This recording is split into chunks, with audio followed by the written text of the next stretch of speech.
Hello 各位，我去咗睇急症啊！呢個收費係0蚊，我覺得係比香港 hea 啲嘅。由等急症去到睇完，total 用咗3個鐘嘅。Hello， 大家好，我係家鄉妹。我啱啱去咗急症，試完係點解我會去急症呢？試完呢係因為我隻手指公咧有個濕疹喺度啦，最近翻發咗，應該唔知琴日定今日感染咗。感染應該啲細路太污糟喎。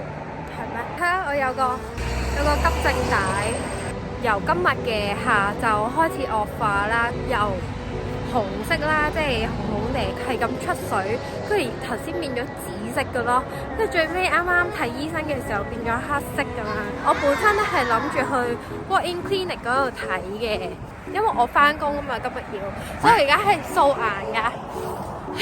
遠啲先啦，遠啲個鏡頭先。我就放工去咗 walk-in clinic 啦。我放5點半嘅，跟住6點鐘去到間 walk-in clinic，佢就話 full 咗，叫我聽日打電話再 book 啦，亦都冇得提早 book 定嘅，就要我聽日等佢開鋪之後咧再打俾佢啦。咁但係咧，我真係見到隻手指公好嚴重啦，我驚係有啲咩感染，跟住就擴散咁樣，就覺得早啲睇會好啲嘅，即係都係好擔心啦。跟住咧，我就同我同事講，我可能有 appointment 咧，我就會請1個鐘或者請幾個鐘假去睇咗醫生之後再翻工嘅。佢就問我咩事啦，跟住我就俾咗佢睇，跟住佢就話驚會係有感染，跟住就叫我盡咗去 hospital 會好啲啦。我哋都諗咗一陣，隻手指公好似好小事，去 hospital， 跟住咧我哋諗咗勁耐啦，最尾都係去咗嘅，咁所以就有呢條片啦。仲要係入去嗰陣時咧，我諗住去 hospital， 我冇諗咁多嘢，跟住一入去係要去 emergency 喎，急症室喎，我就勁拗啦。嗰個係，喂，我隻手指公咁樣，我去急症室會唔會太誇張啊？即係 anyway， 最後都去咗 ，total 等咗幾耐啊？由等急症去到睇完，係 total 用咗3個鐘嘅。咁講一講個流程啦。咁係一開始咧就去 check in 啦，你就俾張 O 險卡佢啦，佢就問下你咩事咁樣嘅，跟住就等咗 exactly 1個鐘啦，就去咗 nurse 嘅 instrument 嗰度啦，跟住就會幫你量血壓啊、check 心跳，再仔細少少問你係咩事嘅，即係例如我就話我隻手指公出水啊，跟住突然間惡化咗好多啊，變咗咁樣紫色，跟住又腫晒咁樣嘅，跟住佢就叫咗我去 register 嘅，登記翻我嘅資料啦，就 show 多一次 O 險卡啦，同埋問下你有冇家庭醫生啊，有冇啲緊急聯絡人啊，藥物敏感啊之類呢啲問題嘅，跟住佢就會俾一個 file 你啦，我係收咗一個綠色嘅 file 嘅。之後我就去咗 Green Zone 啦，因為係綠色 file 啊嘛。之後再喺 Green Zone 入邊大概等咗個零鐘咁樣，跟住就到我，跟住就入到去。有啊，有個零鐘啊，跟住就入咗去病房啦，即係好似即係有少少似香港嘅急症咁樣嘅，就係一間房嘅。哦，我哋上到車先再講，就嚟上到車啦。好，我哋翻上車啦，我哋繼續講先。跟住佢就會入到好似香港嘅急症室咁樣啦，又係一格格嘅。之後就等醫生嚟到啦，醫生睇完你啦，就同你講要去買啲咩藥啊，因為佢呢度係唔會俾藥你嘅，就唔似香港咁樣話會俾幾多日藥你，俾啲咩藥膏你搽咁樣嘅。佢只係咧話俾我聽啊，你要食7日 antibiotic 抗生素，咁同埋咧就叫我搽藥膏，跟住就講咗個藥膏名俾我啦，跟住就話你自己去買啦咁樣嘅。跟住咧佢講完之後咧，個醫生咧就唔會再見到佢噶啦，我哋。然後咧有一個護士嚟啦，跟住個護士咧就會拎住你而家會食嗰一粒藥啦，因為我要食抗生素啦，我感染咗嘛。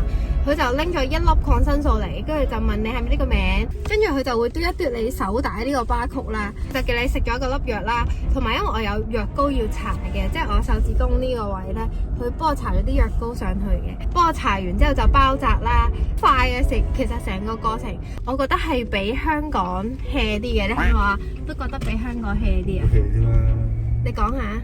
間房好 hea 啦，佢係就咁拉個簾都冇拉嘅，最後我哋睇嗰陣時係跟住坐喺張床嗰度，張床要嗰塊布咧求鬼其其咁搭上去，即冚唔晒嘅。跟住佢係首先嗰間房係冇洗手盆㗎啦，佢除完嗰個手套就咁求其搽啲搓手，跟住就完㗎啦。冇啲洗手濕布球嗰啲冇嘅。跟住包紮嗰陣時候，啲嘢又周圍劈喎，佢啲膠紙啊，佢嗰啲繃帶啊，求其劈喺張床度算。因為我坐咗喺張床嗰度嘅。其實理論上要拎個嗰架車仔過嚟擺都好啊。佢擺咗我坐喺張床度之後，佢擺咗我隔離咯，即係啲繃帶啊、啲紗布啊，但有獨立包裝嘅。嗰啲正常嘅，呢啲即係好似冇咁唔衞生咁樣啦。你講到佢好唔衞生咁樣。咁啊係好唔衞生㗎，呢個對比其他即係香港嗰啲好嚴謹㗎嘛，香港嗰啲程序。跟住就完㗎啦，我而家就走咗㗎啦，跟住自己聽日去買埋啲抗生素去食咯。好，講完呢個流程之後咧，講一講呢度嘅收費先。呢個收費係0蚊，因為我有 O 協卡啦，即係你係直行直過咯。淨係攞嗰張卡出嚟，咩都冇攞嘅。即係包完紮之後咧，我哋走啦，跟住我係走得好唔自然咁樣走噶啦。使唔使話去邊度俾多次張證明去睇，或者使唔使俾錢咁樣咧？我自己心諗。